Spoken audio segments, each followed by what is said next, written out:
Here's the same article rewritten without numbering or extra line breaks, as you requested. Donbas. The object of Putin's desire and the crux of the war in Ukraine.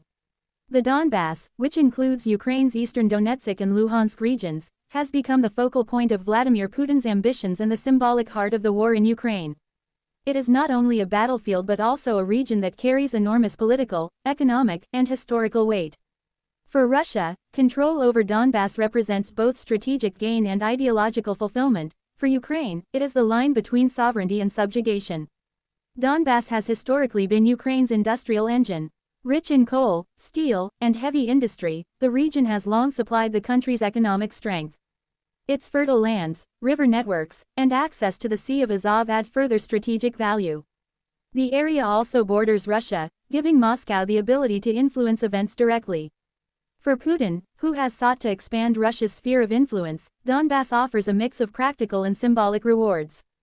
The roots of today's crisis go back to 2014, when Ukraine's pro-Russian president was ousted by popular protests.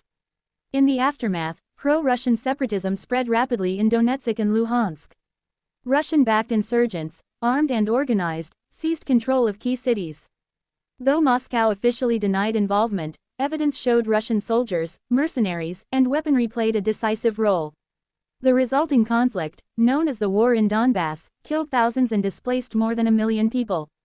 Attempts to resolve the fighting through the Minsk agreements of 2014 and 2015 provided only temporary ceasefires. These deals gave the separatist areas special political status, effectively anchoring Russia's influence inside Ukraine and leaving the conflict frozen but unresolved. In February 2022, Putin escalated matters dramatically.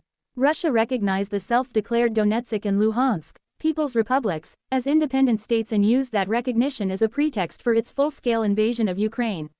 What had been a regional war expanded into Europe's largest conflict since World War II. Yet, even after Russia's assaults on Kyiv, Kharkiv, and other cities faltered, Putin's focus returned to Donbas. Capturing it has remained central to his military and political objectives. Today, Donbas is the core demand in Russia's ongoing negotiations with Ukraine and Western powers. Putin insists that Kyiv must withdraw from all of Donetsk and Luhansk, promising to freeze the war elsewhere in exchange. Ukrainian President Volodymyr Zelensky has flatly rejected these demands, calling them unconstitutional and a betrayal of the nation's sovereignty. For Zelensky and the Ukrainian people, roughly 75% of whom oppose territorial concessions, the loss of Donbas would weaken defenses, devastate the economy, and invite further Russian aggression. Western allies, from Europe to the United States, echo this stance, warning that appeasing Moscow over Donbas would only embolden future attempts to redraw borders by force. The stakes are more than territorial. Donbas has become the symbol of two competing visions of international order. For Russia, it represents the reclamation of what Putin claims is historically Russian land, part of a broader narrative that denies Ukraine's legitimacy as a sovereign state.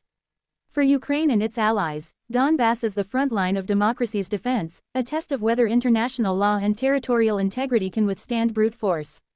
Beyond politics and strategy lies the human cost. Since 2014, over 14,000 people have been killed in the Donbas conflict, with many more injured. Around 1.6 million Ukrainians have been displaced internally, and millions more live under occupation or as refugees abroad.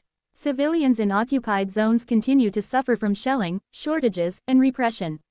Mines and unexploded ordnance litter fields and streets, making everyday life perilous. The scars of war will linger for generations, regardless of how the territorial dispute ends. For Putin, the capture of Donbas would allow him to claim victory at home, portraying it as the protection of ethnic Russians and Russian speakers. It would also secure a valuable industrial and strategic zone that cements Moscow's leverage over Ukraine's future. For Ukraine, holding the line in Donbas is essential to preserving independence and preventing the dismemberment of the state. The region has therefore become the crux of the war, a test not just of military might, but of political will, resilience, and the endurance of global norms. The fate of Donbas may ultimately determine the outcome of the war itself. If Russia succeeds in seizing or negotiating control of the region, it will mark a turning point in Europe's security landscape and embolden other powers with territorial ambitions. If Ukraine holds firm, bolstered by Western support, Donbas may instead become the place where Moscow's imperial designs are checked. Either way, the struggle for Donbas is not only about the land itself. It is about the future of Ukraine, the balance of power in Europe, and the rules of the international system.